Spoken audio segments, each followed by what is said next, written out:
Hello everyone, जय सैनिक classes में आपका स्वागत है। तो आज हम देखेंगे मादा जनन तंत्र।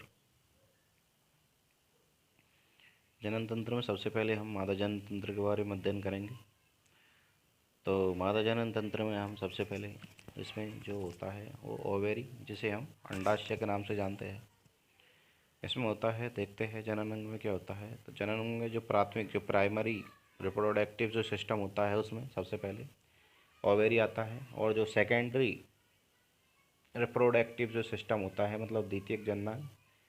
तो हम सबसे पहले प्राथमिक जननांग के बारे में देखते हैं। तो इसमें सबसे पहले अंडाशय, जिसे हम ओवेरी, इसमें क्या होता है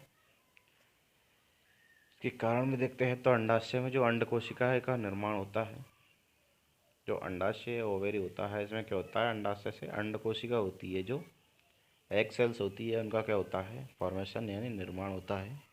इसलिए इसे हम प्राथमिक जननांग या प्राइमरी रिप्रोडक्शन कहा जाता है। और देन हम जब सेकेंडरी जननांग के बारे में देखते हैं तो इसमें क्या होता है, फैलोपियन ट्यूब होता है, जिसमें जो क्रिया होती है, जो फर्टिलाइजेशन की जो क्रिया होती है वो संपन्न होती है। इसके बाद में देन वेजाइना, जिसे हम योनि, और देन इसके बाद में गर्भाशय और अपरा प्लेसेंटा, और देन पार्थोनियन ग्रंथियाँ।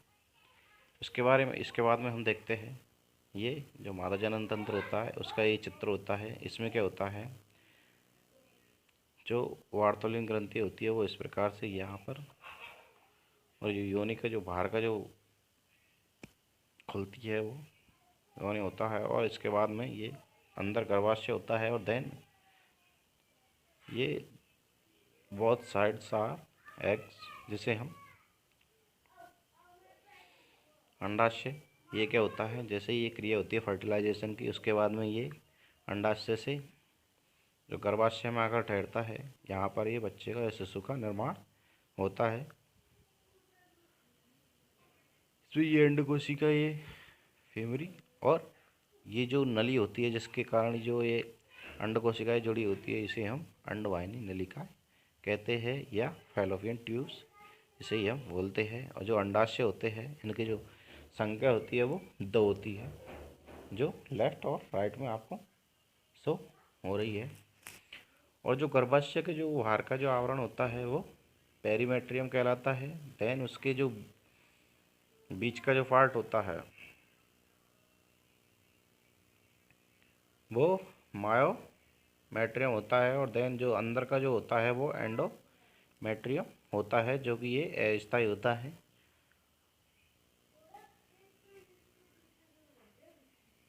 और जो वेजाइनल के अंदर जो होता है वो सर्विक्स कहलाता है।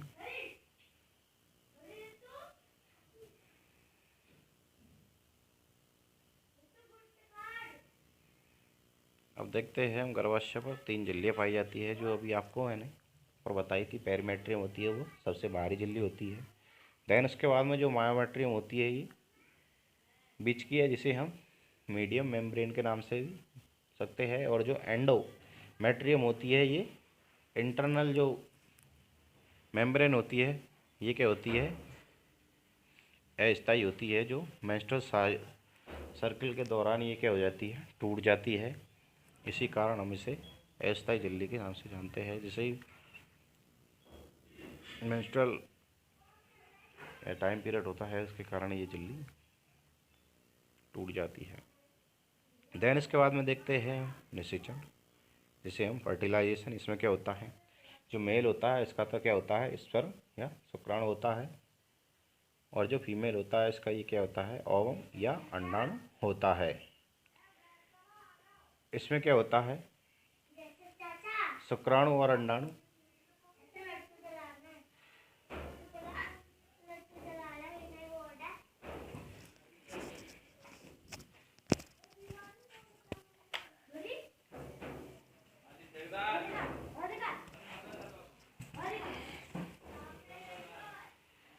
इसमें इस प्रकार से जो स्पर्म और जो ओवम ओवेरी होता है,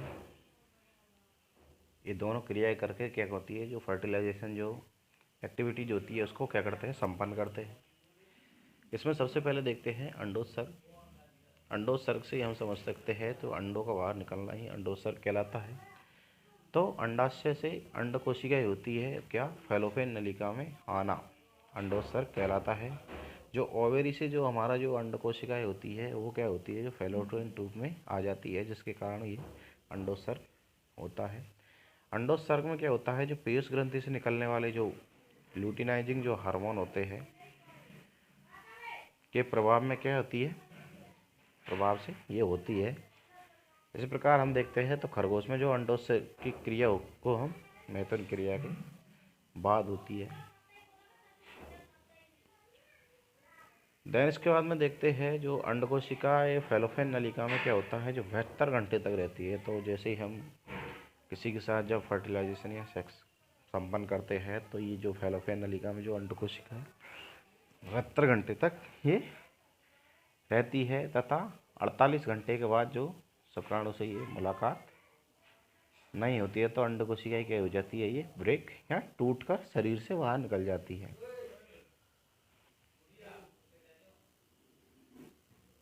इसके बाद में देखते हैं हम निषेचन। तो शुक्राणु तथा अंडाणुओं के जो केंद्रकों का आपस में संलग्न या मिलना निषेचन कहलाता है।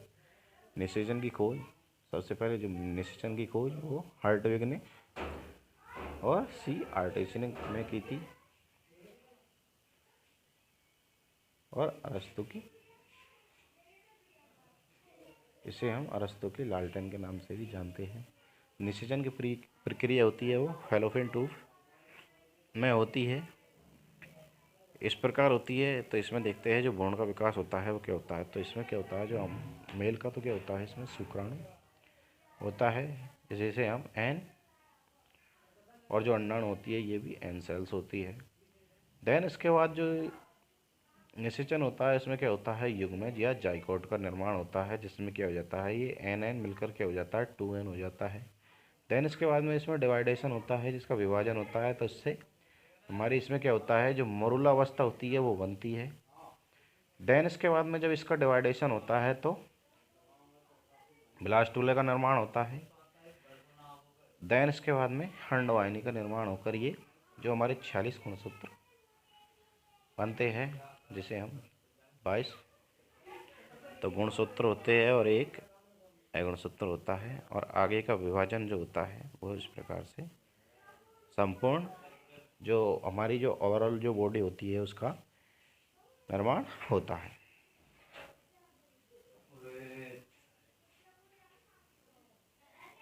देन इसके बाद में देखते हैं हम गर्भकाल क्या होता है। तो गर्भकाल में क्या हो जाता है, जब निषेचन से लेकर हम जन्म जो होता है, जन्म तक का जो समय होता है उसे हम गर्भकाल कहलाता है।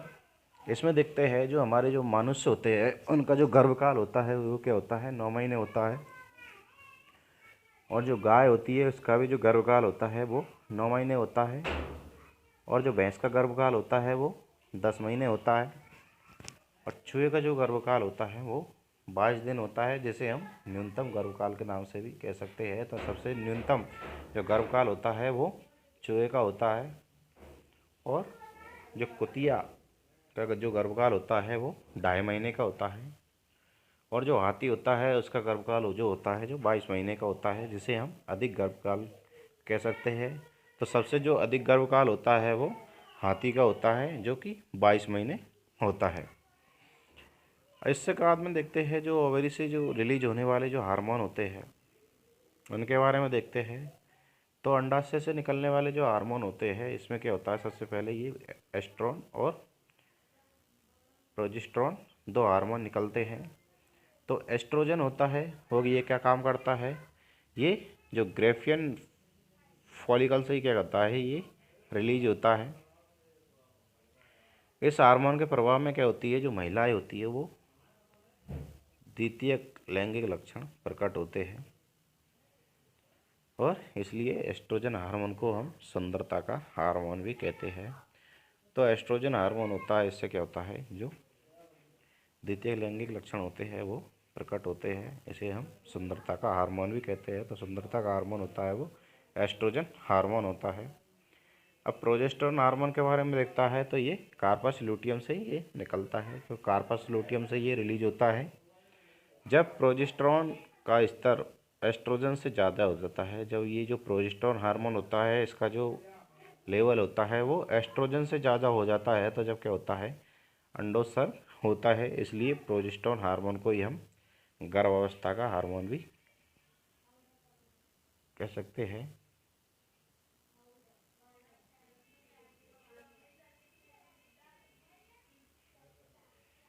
तो प्रोजेस्टेरोन का हार्मोन, जब प्रोजेस्टेरोन का जो स्तर होता है वो एस्ट्रोजन से ज़्यादा होता है, तो जब ये अंडोत्सर्ग की क्रिया संपन्न होती है, इसलिए प्रोजेस्टेरोन हार्मोन को हम गर्भावस्था का हार्मोन कह सकते हैं। अब देखते हैं जो द्वितीयक लैंगिक लक्षण होते हैं वो कौन कौन से होते हैं। तो लेडीजों में देखते हैं जैसे आवाज़ का पतली होना और जो बूब्स होते हैं या स्तनों का विकास होना, ये द्वितीयक लैंगिक लक्षण के अंतर्गत आते हैं। और जननांगों पर जो बाल आते हैं, जो हमारे जो प्राइवेट पार्ट्स होते हैं इन पर जो बाल आते हैं वो द्वितीयक लैंगिक लक्षण के कारण ही ये आते हैं। और कमर के निचले भाग का जो बड़ा होना, जो हमारा जो फ्यूबिक पार्ट होता है ये क्या हो जाता है, फैल जाता है। और देन जो फिफ्थ होता है वो जो मेंस्ट्रुअल सर्किल का क्या हो जाता है, प्रारंभ या आरंभ हो जाता है। ये भी क्या होता है, हमारे जो द्वितीयक लैंगिक लक्षण होते हैं।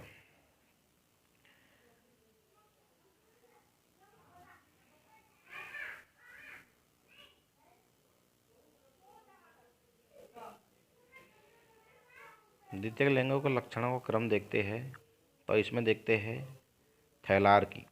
थैलार्की में क्या होता है, जो हमारा स्तनों का क्या होता है, विकास होता है, डेवलपमेंट ऑफ।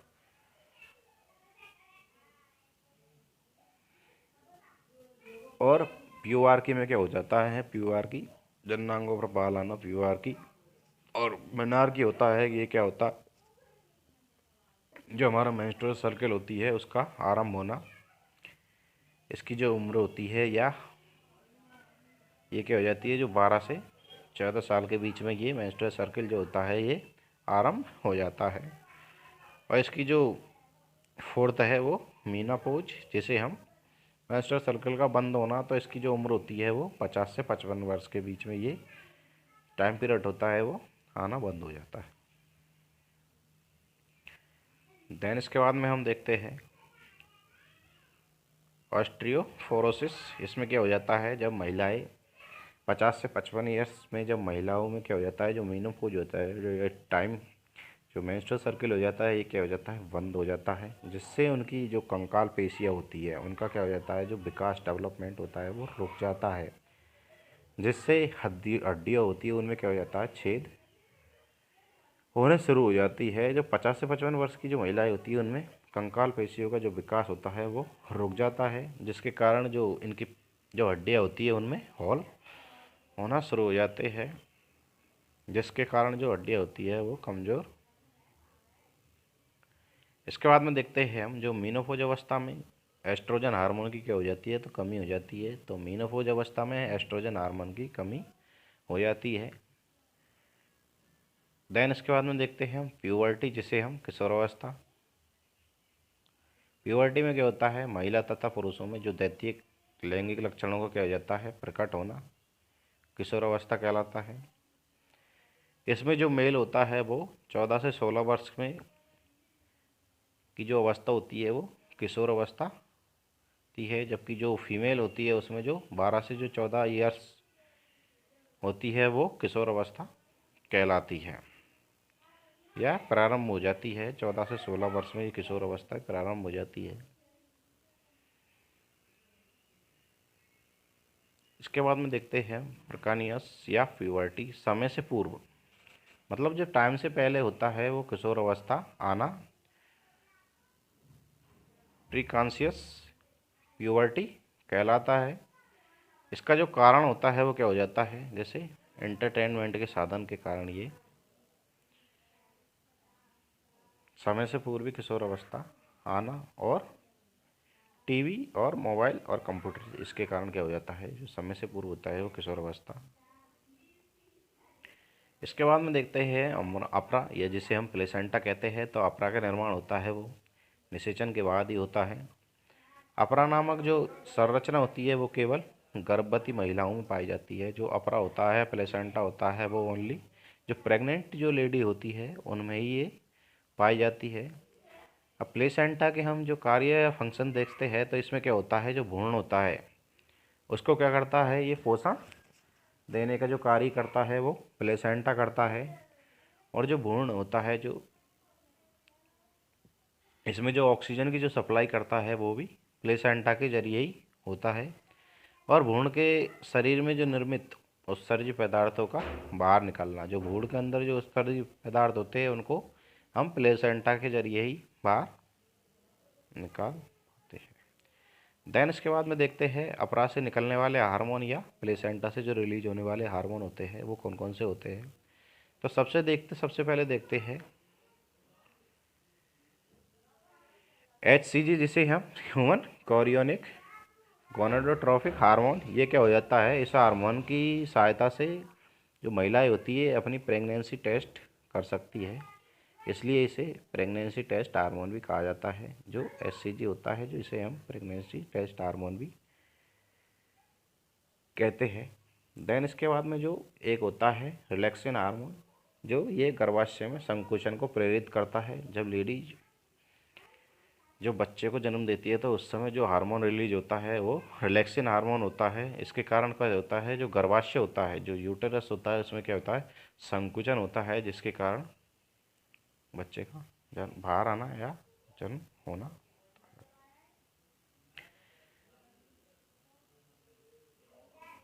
इसके बाद में संकट मोचन में इस हार्मोन का क्या होता है, दुरुपयोग लिंग निर्धारण में होता है, जिससे कन्या भ्रूण हत्या हो रही है। जो वर्तमान में इस हार्मोन का क्या हो रहा है, दुरुपयोग हो रहा है, जिसके कारण जो लिंग निर्धारण जो मतलब जो पेट के अंदर, या हम जिसे बोल सकते हैं जो गर्भाशय के अंदर ही क्या होता है, बच्चे का लिंग का निर्धारण होता है, जिसके कारण क्या होता है, बहुत ज़्यादा कन्या भ्रूण हत्याएं हो रही है। तो जो HCG हो रहा है, इसके कारण क्या होता है, ये वर्तमान में इस हार्मोन का दुरुपयोग हो रहा है। इसके बाद में नेक्स्ट देखते हैं हम इसमें एमनियोसेंटोसिस। इसमें क्या होता है, ये एक रासायनिक पदार्थ है जो योनि से निकलता है या वेजाइनल पार्ट से ये निकलता है। एमनियोसेंटोसिस होता है, इसमें क्या होता है,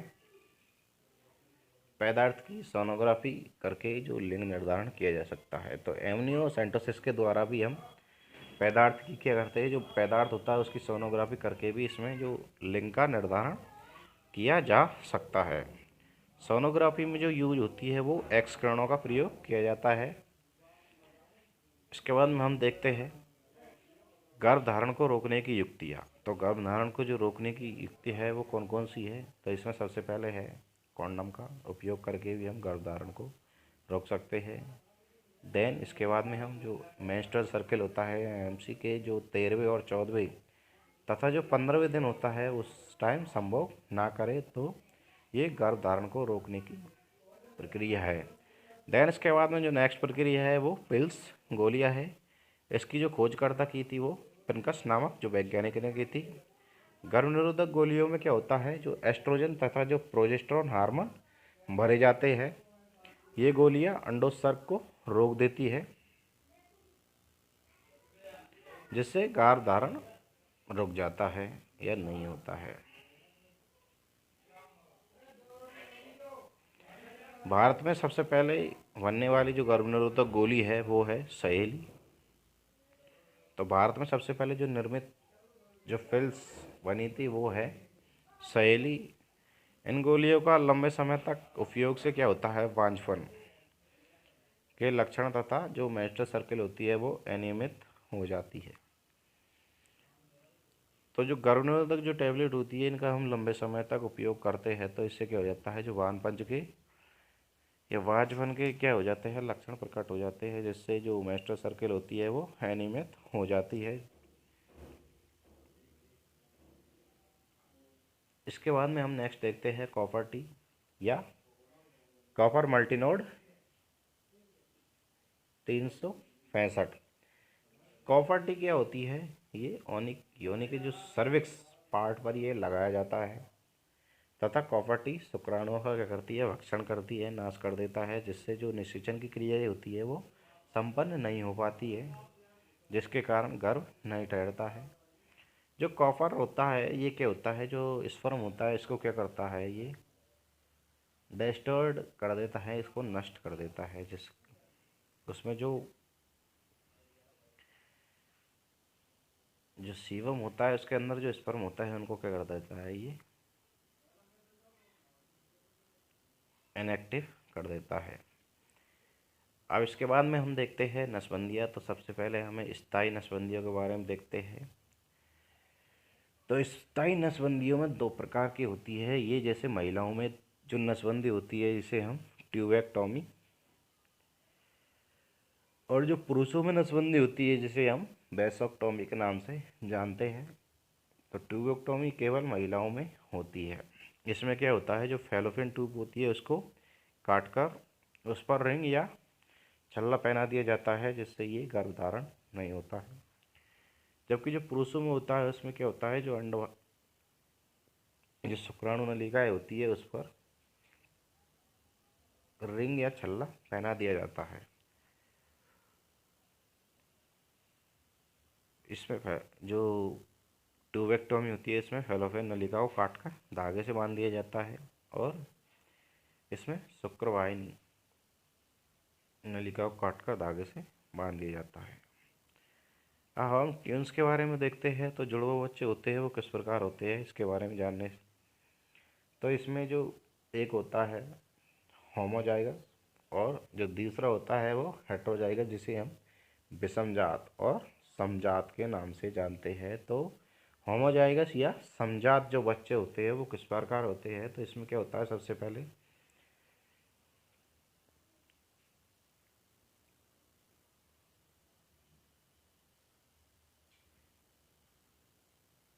जो होमोजाइगस होता है इसमें जो युग्मनज होता है, जो जाइगोट अवस्था होती है वो स्वयं विभाजित हो जाती है, जो ऑटो डिवाइडेड हो जाती है, जिसके कारण क्या हो जाता है? ये जो स्पर्म जो फैलोपियन ट्यूब में जाकर जो जाइगोट ये युग्मनज का जो निर्माण करते हैं, ये बाद में क्या होता है?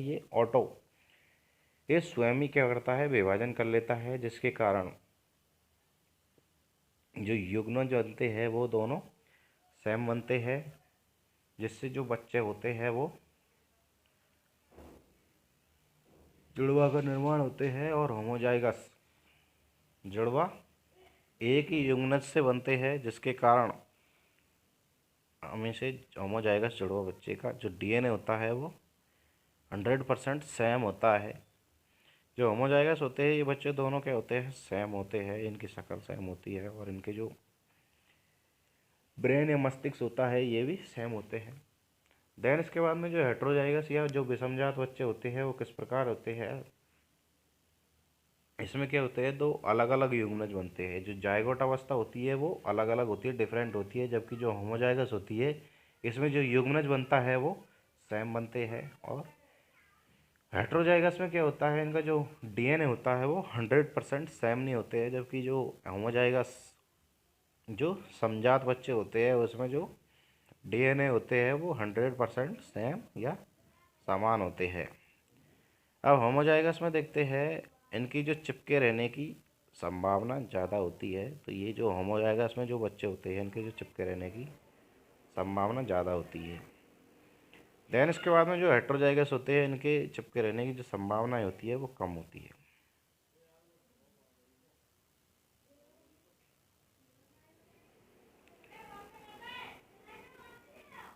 टेस्ट ट्यूब बेबी जिसे हम परकनली शिशु के नाम से जानते हैं, तो इसकी खोज एडवर्ड वे स्टेप्टो 1978 में की थी।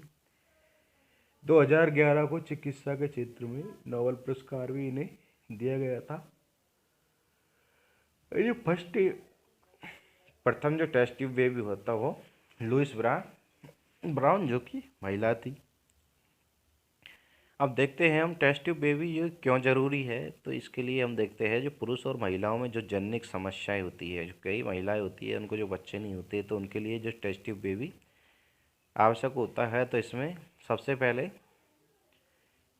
क्यों आवश्यकता है, तो इसमें क्या होता है, लो स्पर्म काउंट होते हैं, तो जो शुक्राणुओं की संख्या होती है वो कम हो जाती है, जिसके कारण ये, और लो एनर्जी इन स्पर्म, जो शुक्राणु होती है उनकी जो ऊर्जा होती है वो कम होने के कारण ये समस्याएं होती है।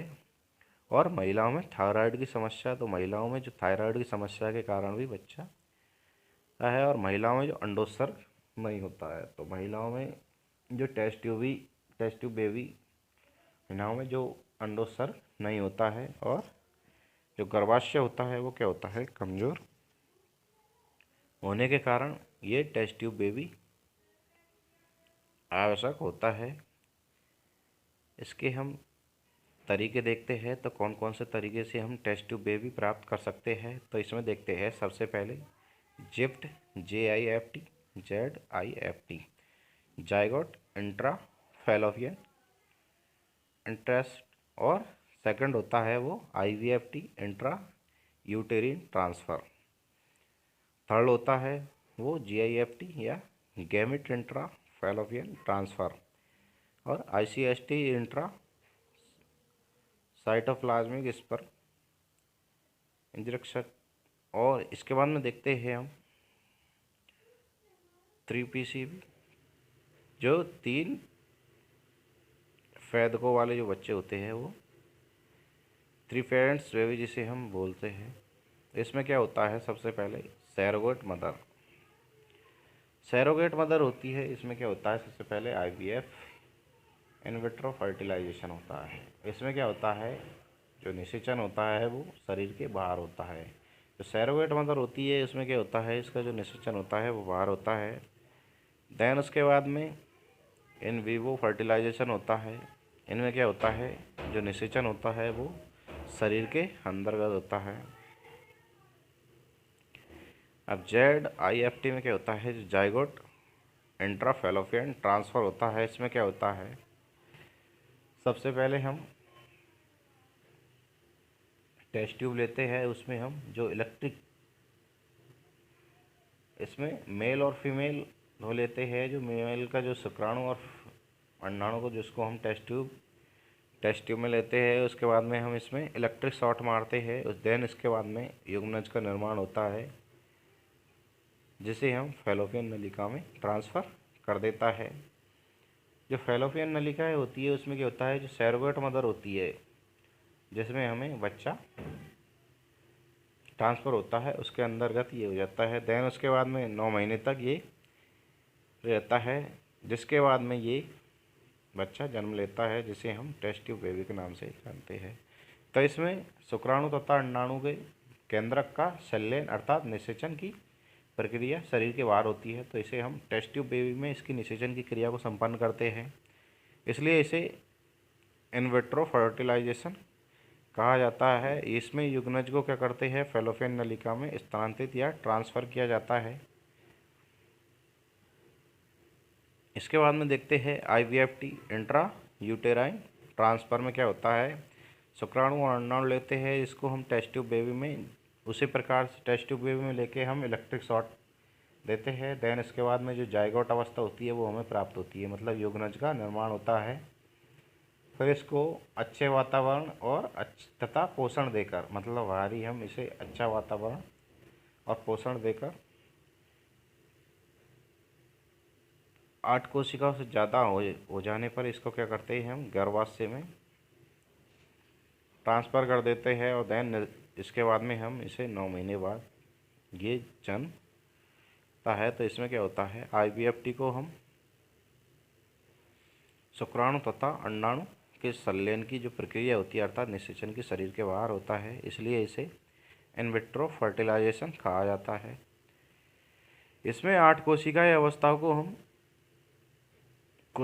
अवस्था को हम गर्भाशय में ट्रांसफ़र कर किया जाता है। देन उसके बाद में 9 महीने बाद ये बच्चा पूर्णतः तैयार होकर ये जन्म ले लेता है। देन इसके बाद में जो नेक्स्ट प्रोसेस है वो है GIFT, जिसे हम गैमेट इंट्रा फैलोपियन ट्रांसफ़र कहते हैं। तो इसमें क्या होता है,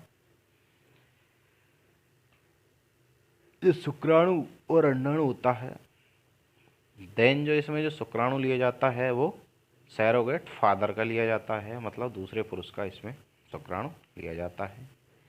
देन उसको फैलोपियन ट्यूब में ट्रांसफ़र किया जाता है। तो इसमें जो युग्मनज होता है अर्थात शुक्राणुओं को महिलाओं की जो फैलोपियन नलिका में डाला जाता है। इसमें शुक्राणु तथा अंडाणु का जो संलयन अर्थात निषेचन क्रिया के अंदर होता है, इसलिए इसे इन विट्रो या इन विवो फर्टिलाइजेशन कहा जाता है। देन इसके बाद में नेक्स्ट प्रोसेस होती है वो होती है ICST intra cytoplasmic sperm injection. इसमें क्या होता है, जो मदर या मेल और फीमेल मतलब शुक्राणु और अंडाणु को जब हम ते हैं तो शुक्राणुओं को देन इसके बाद में हम नेक्स्ट प्रोसेस से गुजारते हैं, उसमें जब फैलोपियन ट्यूब में हम युग्मनज, देन उसके बाद में ये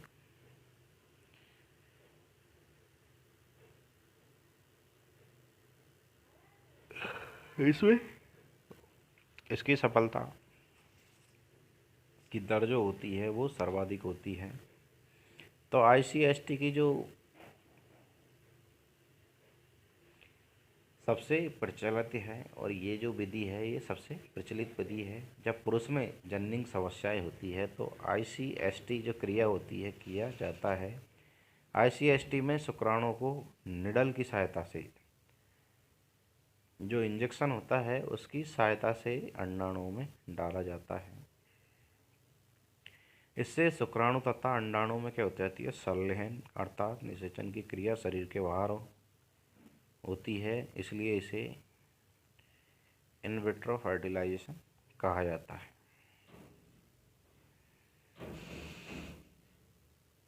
देन इसके बाद में है 3PCB, जिसे हम 3 पेरेंट चाइल्ड्स बेबी के नाम से जानते हैं। तो इसमें होता है वो क्या होता है, इसमें एक मेल होता है, एक फीमेल होता है और एक सैरोगेट मदर होती है, जिसमें हम ये ट्रांसफ़र किया जाता है। तो इसमें क्या होता है, शुक्राणु और अंडाणुओं को जो सैरोगेट मदर होती है इसके अंतर्गत क्या होता है, इसको ट्रांसफ़र किया जाता है।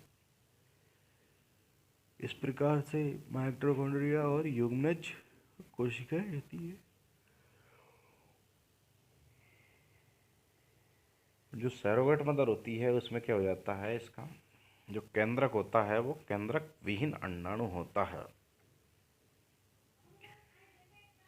जिसमें ये जायगोट अवस्था बन जाती है। इसको हम फैलोपियन ट्यूब में ट्रांसफ़र कर देते हैं, जिसके कारण ये 3PCB कहलाता है। तो 3PCB में क्या होता है, 3PCB के द्वारा दंपतियों में बच्चा पैदा किए जाते हैं, जिनमें महिलाएं लेह सिंड्रोम से ग्रसित होती है। उनमें 3PCB टेक्निक के द्वारा बच्चा पैदा किया जाता है। अब लेह सिंड्रोम क्या होता है इसके बारे में देखते हैं। तो लेह सिंड्रोम क्या होता है, जिन महिलाओं में अंडाणुओं में माइटोकॉन्ड्रिया की जो संख्या होती है वो कम होती है अथवा माइटोकॉन्ड्रिया कमज़ोर हो, उस महिलाओं को हम लेह सिंड्रोमी माना जाता है। 3PCB जो टेक्निक द्वारा उत्पन्न बच्चे आनुवांशिक रूप से जो जेनेटिकली जो रूप से अपने माता पिता से समानता रखते हैं। जो 3PCB होती टेक्निक होती है उसमें क्या होते जाते हैं, जो बच्चा होते हैं वो जेनेटिकली अपने माता पिता से क्या होते हैं, ये समानता रखते हैं। अब भारत में हम टेस्ट ट्यूब बेबी का मामला विवादग्रस्त है। इसमें देखते हैं सबसे पहले हर्षा चावला, इसके जो डॉक्टर है वो डॉक्टर हिंदुजा। नेक्स्ट है दुर्गा अग्रवाल, इसके जो डॉक्टर वो है सुभाष उपाध्याय। देन इसके बाद में हम नरजनन तंत्र के बारे में अध्ययन करेंगे। आज के लिए इतना ही काफ़ी। थैंक यू, धन्यवाद। अगर आपको वीडियो पसंद आई हो तो लाइक करें और चैनल को सब्सक्राइब करना न भूलें, बेल आइकन को प्रेस करें। धन्यवाद।